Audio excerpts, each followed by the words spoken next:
Hello and welcome to the emergency broadcast number 13. We're here to entertain you. It's Thursday night, and that means another deep dive into niche knowledge of NFL history. Today, Hugh, what are we talking about? We're talking about NFL players who made the leap to Hollywood. That's right, NFL players in films. I'll start. You start. Jim Brown. Jimmy B. Might as well start with one of the greatest running backs of all time. Only person to never post a sub 900-yard season. The legend of the 60s in Cleveland, Jim Brown. Jim Brown famously retired from the NFL whilst on the set of The Dirty Dozen because Art Modell called him up and said, if you don't report back to Cleveland, I'm not going to give you the 60 grand that's left on your contract. And he was like, I'm good, I'm not going. And he just went, deuces. Retired from the NFL. On the spot? On the spot. On the set of The Dirty Dozen. He was like, trying to hold me over a barrel, not Jimmy B. See you later. Professional football player. Well, I mean, it ended up being a very good move for Jim because not only is he still revered as the greatest player in Cleveland ever, he's actually still revered as quite a good actor. He was also in The Running Man with Arnold Schwarzenegger. He was Fireball. What was the one where he was dressed as King Tutankhamun? That was Mars Attacks. Mars Attacks. 1996. A classic film. Hey, just because you're dressed like King Tut doesn't mean you're our leader. Yeah, so, I mean, if you want to stick with old running backs of yesteryear, I think we'd be remiss not to mention one Orenthal James Simpson. After retiring, had very successful career, the Naked Gun trilogy.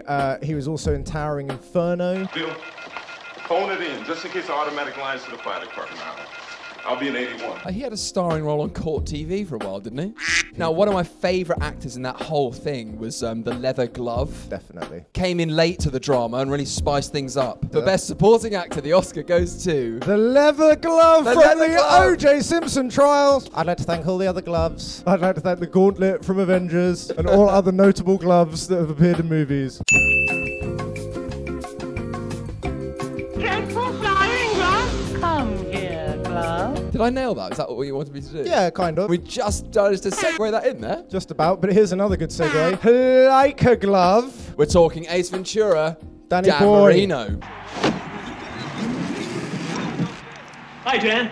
I mean, it was a shocking job of acting in there. He really, is wasn't it? you could get a cardboard cutout of Dan Marino who would have done a better job in that film. Yeah. Oh, funny story. There's a wonderful picture of Dan Marino, Jim Carrey, and Bobby Monica, the equipment manager, which I found on Google Images. who I think watches the emergency broadcast. So shout out Bobby. Monica. He told me that Dan Marino had no idea who Jim Carrey was. Oh, it's that weird guy from In Living Color. Dan Marino also had his car stolen in Bad Boys 2 by Will Smith and Martin Lawrence. I am in the middle of a sale. Do I have to pull my gun? Oh, shit, Dan Marino. What's up, man? Back up, Dan.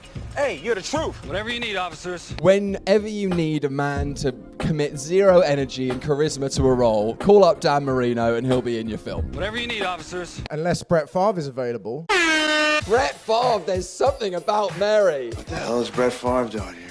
I'm in town to play the Dolphins, you dumbass. Hilariously, Brett Favre was added to that film at the end to profess his love for Mary. It's the most emotionless profession of love that you've ever seen. That's right, Mary. You know I'll always be true to you.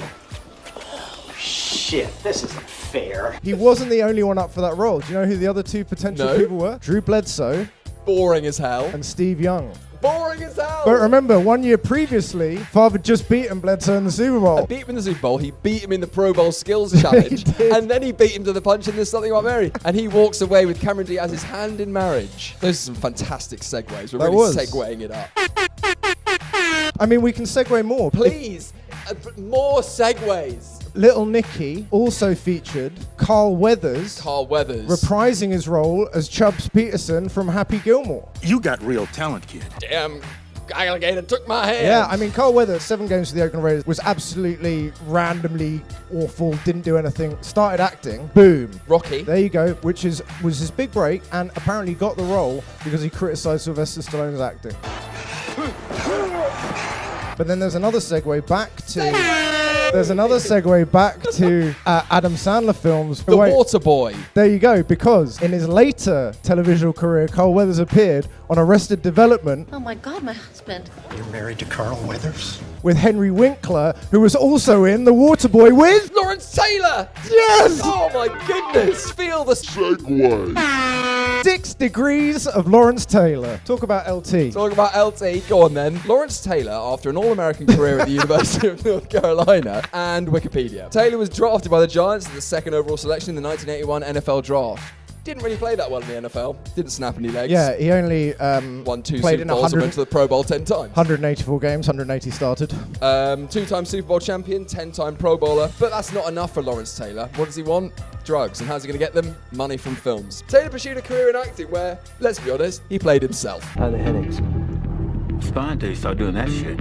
He started off in Any Given Sunday. Taylor's film career is proliferated by brilliant one-liners. His line in Any Given Sunday, I hate Texas. he had a line in The Waterboy. Don't smoke crack. He was in The Sopranos. We had these girls in the hotel room. He voiced a character on Grand Theft Auto Vice City, which is just a great piece of knowledge for you to have. I'm just coming out of retirement and preparing for my future comeback. He was also credited as Lawrence Taylor in Waterboy, which is dangerously close to Lawrence Toilet. Let's talk about The Longest Yard. Damn, we should have segued another Sandler thing in there. Segue. Mr. Segway. Longest Yard, you got Burt Reynolds in the original Longest Yard. Played football in college. He played Paul Crewe. Yep. Who do you think is probably the most famous FSU football player to ever be? Probably a guy by the name of Burt Reynolds. He is also the team's designer. Burt Reynolds took a Hollywood designer and designed the new uniforms that last year were voted the best by Sporting News. He sent them. He made them and sent them and said, wear them if you like them. They have since then. The Longest Yard, you've got Chris Rock, Nelly. Adam Sandler, Nelly, Terry Crews, Goldberg. It's a who's who. Brian Bosworth. A who's who of who's that. A who's who of why is this man in this film? And it works. Somehow it works. I like that film. Oh, and also, you know who else in that film was Tracy Morgan as the cheerleader. Oh, yeah. And the guy's like, you can do it. You can do it! Rob Schneider. Someone texted me. Oh yeah, I love that film, The Longest Yard. Tracy Chapman was in that. You get a fast car. You got a fast car. Alex Karras, defensive tackle for the Detroit Lions, played from 1958 to 1970, 4-time Pro Bowl player. And what he's known for, he played the drunk in Blazing Saddles, where he comes out of the saloon and punches a horse in the face. Run the clip. He punches a horse in the face. Run the clip. Let's talk about some people we actually do know. Right, talking about Terry Bradshaw. Terry Bradshaw. Okay, Steelers quarterback throughout that Super Bowl run of the 70s. He featured in a film called Failure to Launch. With Matthew McConaughey. All right. In which he got completely naked. Stark bollock naked. Stark bollock, you can see his balls. Terry's balls. Get Terry a towel. Get Terry a Terry Balls towel. A Terry Balls towel. What's that? Terrible towel. I'm wasted on this show. Just a quick segue when we're talking about Texas. Shout out to Vince Young, who is currently playing Mother Ginger in Ballet Austin's production of The Nutcracker, where apparently on opening night, he came out in full drag, flashed the hook 'em horn sign, and walked off stage. Hi, I'm Vince Young, and I'll be playing Mother Ginger on opening night of the Ballet Austin's annual production of The Nutcracker. Going back to Terry Bradshaw, he also appeared in Malcolm in the Middle alongside Howie Long. Yeah! Hey! Lavernia! Looks like we're gonna make it 9 years in a row. Maybe we should put some of our pregnant girls in there and make it more of a game. Who is that helping? All that's gonna do is make her feel bad. Plus, now all our pregnant girls are gonna want to get in the game. Had a prolifically bad acting career. And actually, the one thing I remember Howie Long for is Broken Arrow. You remember that film? No. Oh, mate, that was a shocker in the 90s. John Travolta and Christian Slater. Oh. A nuclear weapon has been stolen. Get Howie Long on the case. Get Howie Long there.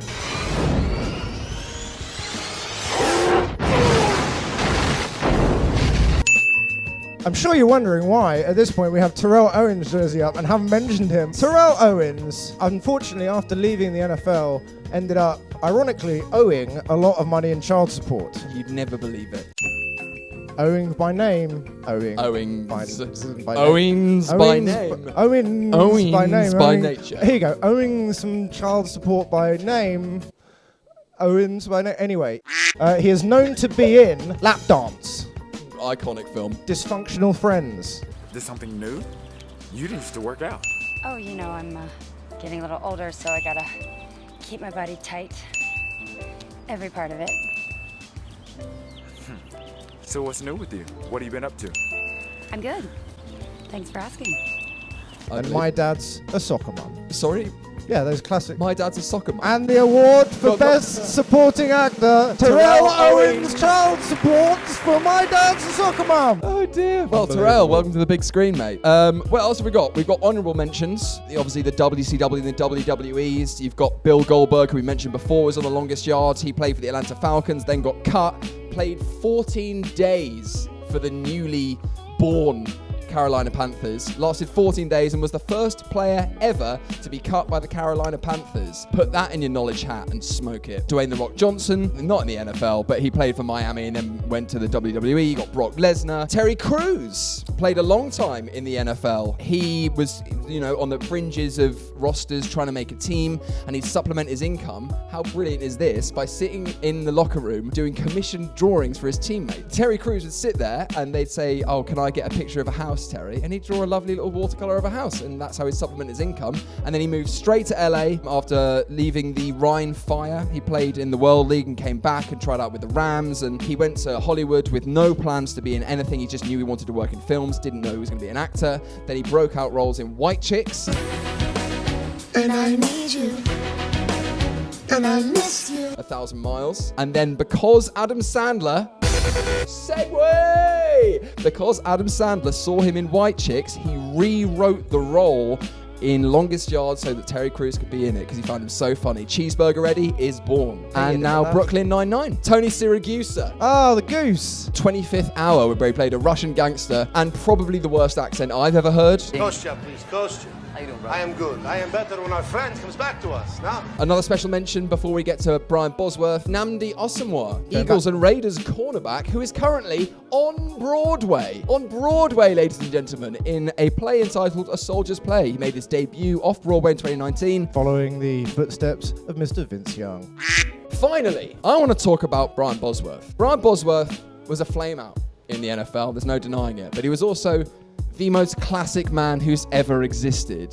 The 44 Sooners, the iconic bandana, the haircuts, the glasses, everything, the right guard commercials. It only made sense that Brian Bosworth would move from the Seahawks, where Bo Jackson ran him over, into Hollywood. It didn't quite work out for Brian. John Gray lived an ordinary life. He was in a couple of films in the early 90s, mid-90s, which were action films that weren't very good. Stone Cold, 1991. Midnight Heat, TV movie, 1996, and One Tough Bastard playing Sergeant John North. Was also in The Longest Yard with Adam Sandler. Now, I want to talk about Stone Cold, Brian Bosworth's first film. I'm going to show you one of the greatest cinematic clips that has ever existed. You put in Tony Siragusa thing on again. Without further ado, Brian Bosworth and the longest fight scene ever, Stone Cold, 1991. Take it away.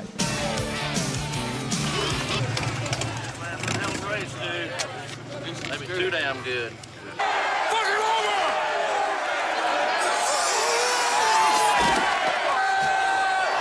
Stone, man. Go on, Stone. You can get him, man.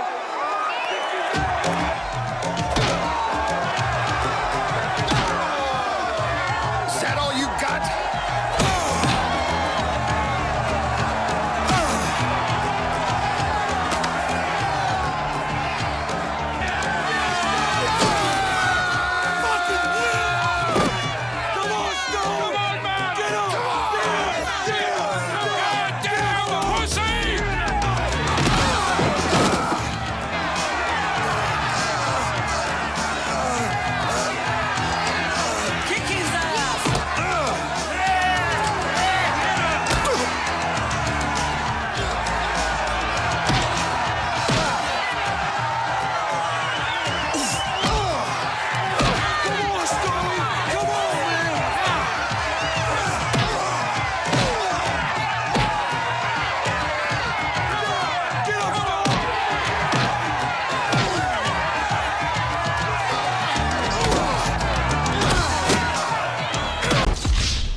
Well, there we have it. NFL players in films. Could you believe it? Not until we told you. That's Emergency Broadcast number 13. Who can wait for number 14? Not me. What's it going to be about? no idea right now. I Maybe- couldn't tell you. It's Thursday night. Go and eat something nice and have a beer. Peace out. Don't be a dickhead.